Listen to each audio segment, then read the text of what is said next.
Are we missing Niall?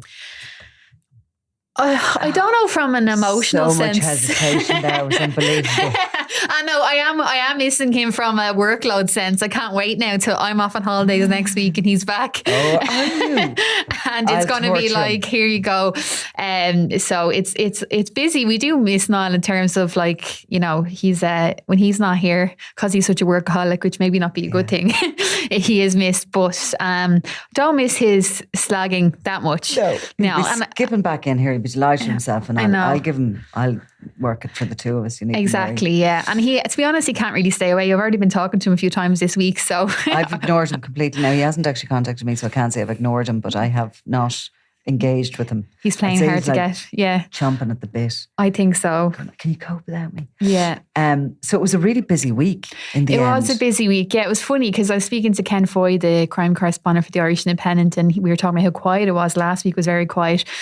We all we usually dub August the silly season in journalism because obviously the courts are off, the Dáil is off, and we were like, God, it's so quiet. And he said, something always happens. And then that night, the story about the 11 prisoners who overdosed, and then obviously on Monday we had the story about the Irishman who was shot dead after what we think he killed his ex-partner, and then we obviously had a massive drugs bust in Peru where an Irishman was arrested and charged in relation to that as well. So there's been lots of stories. The criminals keep giving. Yeah.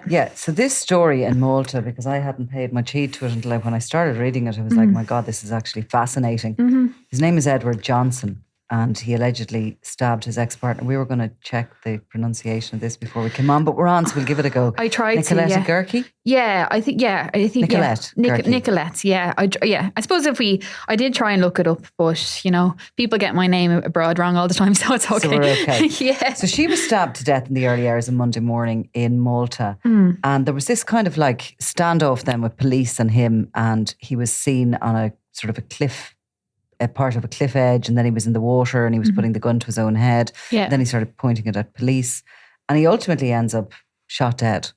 But his backstory is extraordinary. Yeah, really interesting because obviously he is Irish, he was described as Irish, but there wasn't much other detail about him, and it's all kind of come out during the week. He, as you pointed out, has a Dublin accent, but we don't know where in particular he's from. But he has convictions, not in this country that we can see so at the moment, but he does have convictions in Scotland for a bomb threat. I think he served time in jail. I think it was around 18 months he served in jail for that in Glasgow. And then very shortly after that, he was in Liverpool waving what turned out to be a toy gun around. And that obviously has relevance because the gun he ended up having turned out in Malta this week was a replica gun as well. So the bomb threat in Scotland, and that was about 2012. 2012, yeah. How did that manifest itself? And he was in a restaurant. It was a restaurant in Glasgow, and he basically made threats, and then the police were called. Claiming he had a bomb, yeah. And police were called, and then I think he was sort of obviously seen to be a danger. He was also, in terms of the Liverpool incident, he was saying, you know, I'm going to kill someone or someone's going to kill me. So it kind of has echoes of what happened this week. For sure. You know. And of course, this week, the Times of Malta have unearthed his YouTube channel, and he's sort of been portraying himself as a financial guru.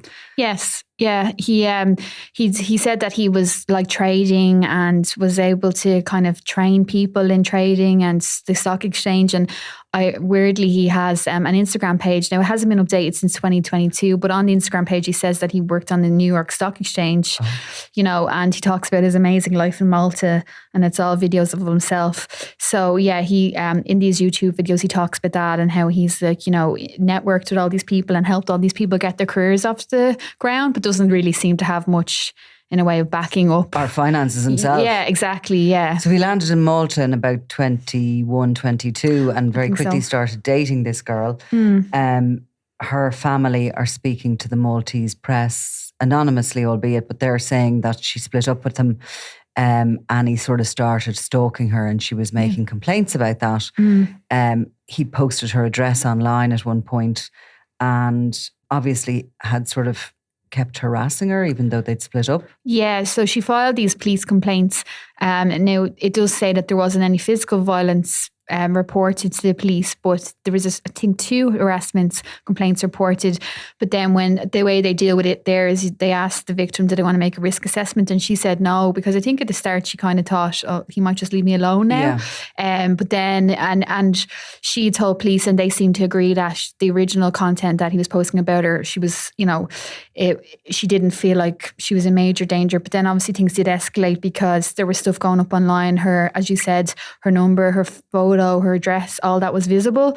And I think then things were obviously ramping up before this incident.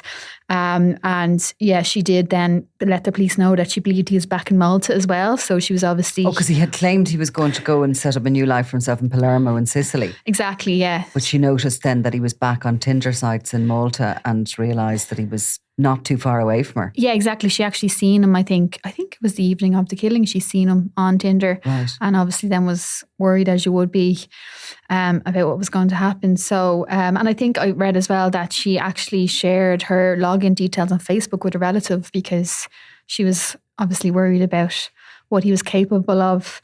There's also been reports in other media as well that he had stalked another female in a different country as well. So sounds like there's a load more to come out about this guy and exactly. what he's been doing and where he's been. And he's obviously been globe-trotting somewhat. And, the suggestion obviously is that a lot of this YouTube stuff is sort of fantasist. He's not a stock exchange millionaire. No. I looked at a video there myself before we came on, and he's talking about how he earned his first million. He's in a suit.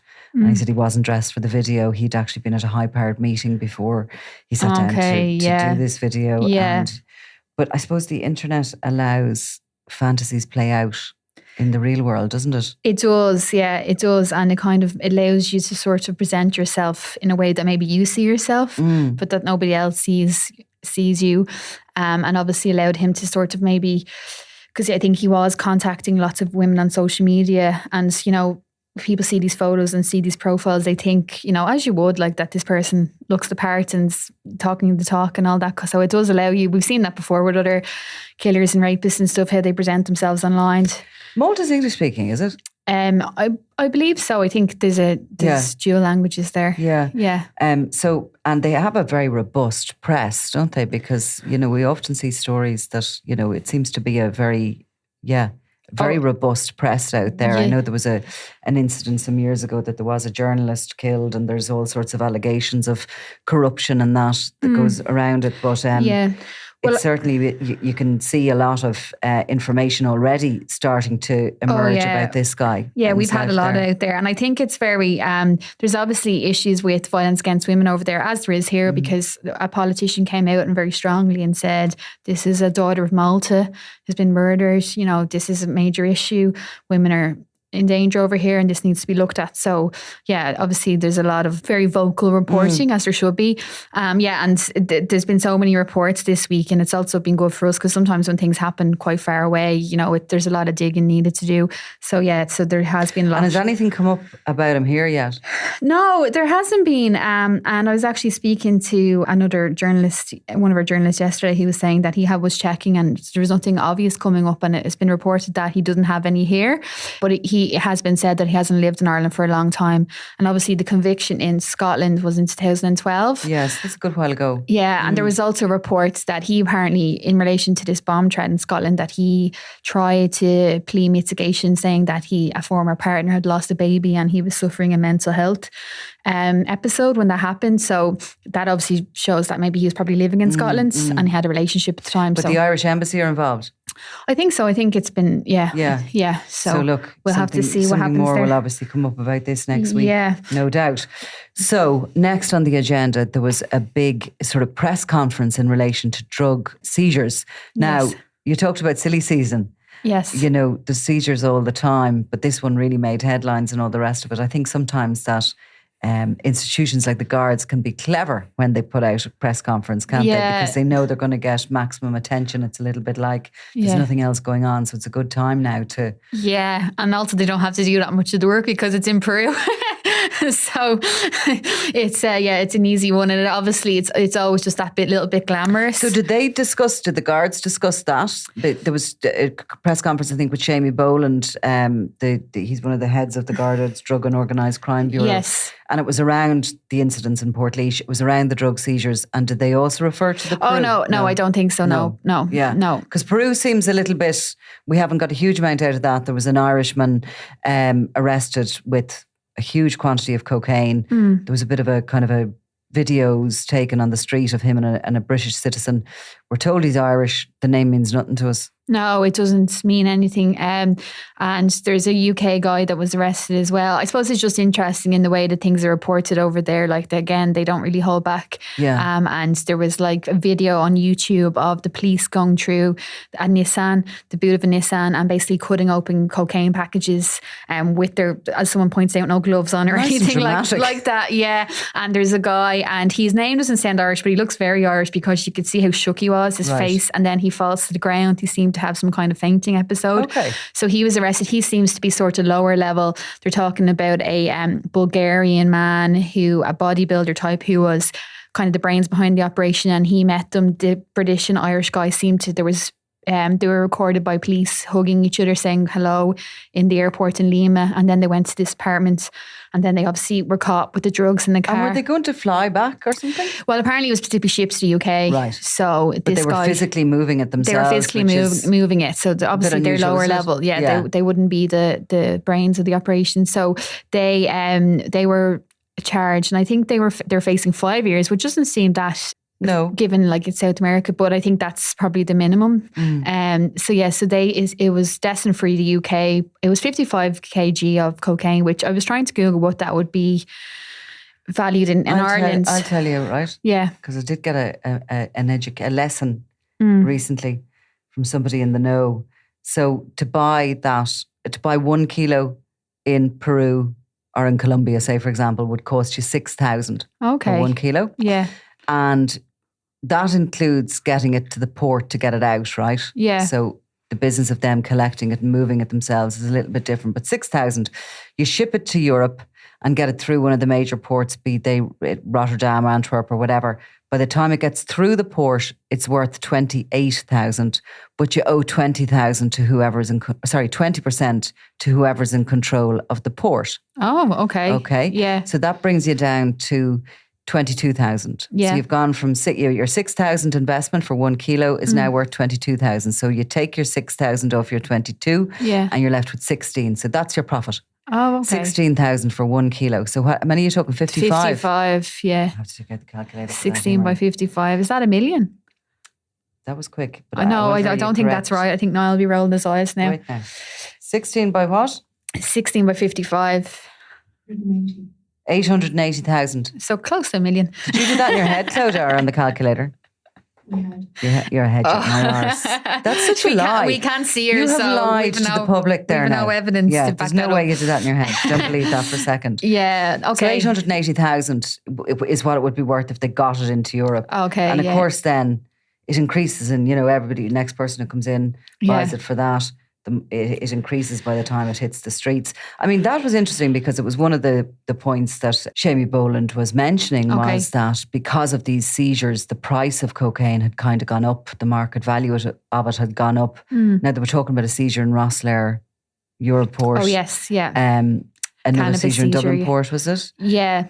Yeah, there was, I think it was over 6 million of cannabis came in through Rosslare? Yeah. Yeah. And then cocaine or something in Dublin Port. There was 3 major seizures they were talking about, totaling about 30 million in the past week or so. It is an incredible figure. And, in fairness, whether it's silly seas or not, that's going to make headlines. When you think back, 20 years ago, 30 million probably would have been what they seized all year. Okay. Yeah. And you're having that.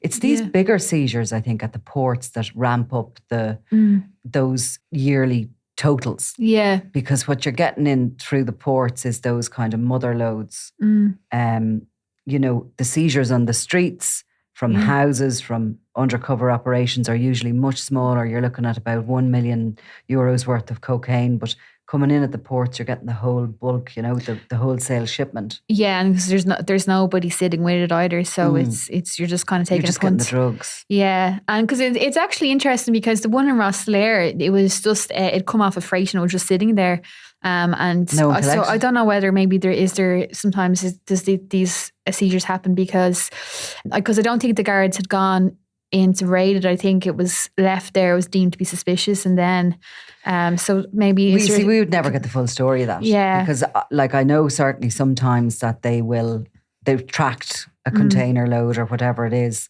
Yeah, and often a yacht even, and they'll sit because they want to catch somebody hands on. The actual seizure of the drugs isn't really of value unless you can bring down an organisation with it. They're the much more high valued operations. But sometimes then the gangs or whoever it is will get suspicious. They might see something out of place, or they might be getting information back through the channels. Yeah. So they don't ever go, they abandon it. Oh, okay. So then at that point, revenue or the Gardaí will just go in and seize it. Yeah, because I was wondering, is that just a breakdown in communication? But I suppose it's also scary because if people are just kind of taking a punt and sending these massive blocks in, does that mean they have, it's a drop in the ocean to them? It is, I suppose. If they'll have a profit and loss sheet. The bigger they are, the more kind of usually business-like they are about it. And like anything, like a supermarket, knowing that it's going to have suffer breakages, that everything isn't going to be profit. Yeah. You'll have a certain amount of money put aside for that, those things. And I think, a kind of business-like drug gang will operate in the same way. So they accept the losses with the gains and the profits. Yeah. But when you look at the profits there, just by literally ordering and having it shipped, getting it through, that you're sitting on 16,000 per kilo. Yeah. 55 kilos, 880,000 profit.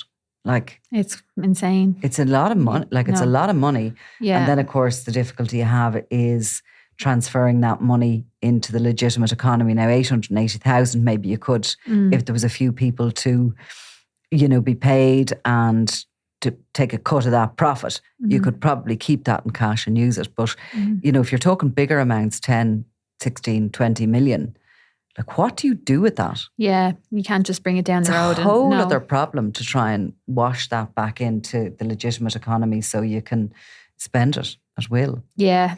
And I suppose, they're selling it first as well. So I suppose it's probably coming in slowly. So, the profits, but it's still, I don't know. The bigger and the more money they have to buy it at those wholesale prices, the contacts they have in, be it Colombia or Peru, they're just going to keep going, and then it just becomes this massive operation. Yeah.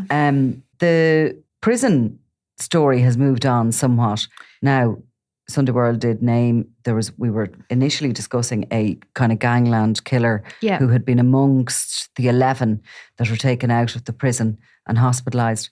And he was probably the one that was being described as critical in the beginning, was he? Yeah. He remains in ICU. Yeah, so he was kind of one of the ones that they thought could have been at risk of dying.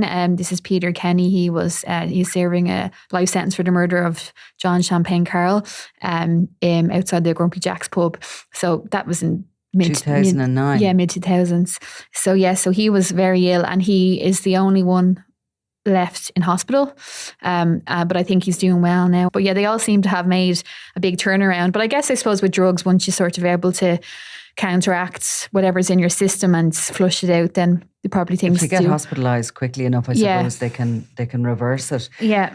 The interesting story though by Ken Foy was the suspicion and how it got into the system in the first place, because I was talking to Eamon about this the other day, and of course there's drugs flushing into Mountjoy and every prison, and there's no reason to think that it's not getting into Portlaoise. Of course it is. But Portlaoise is the highest security prison in the country, and you wonder how they get it in. But they've all sorts of means.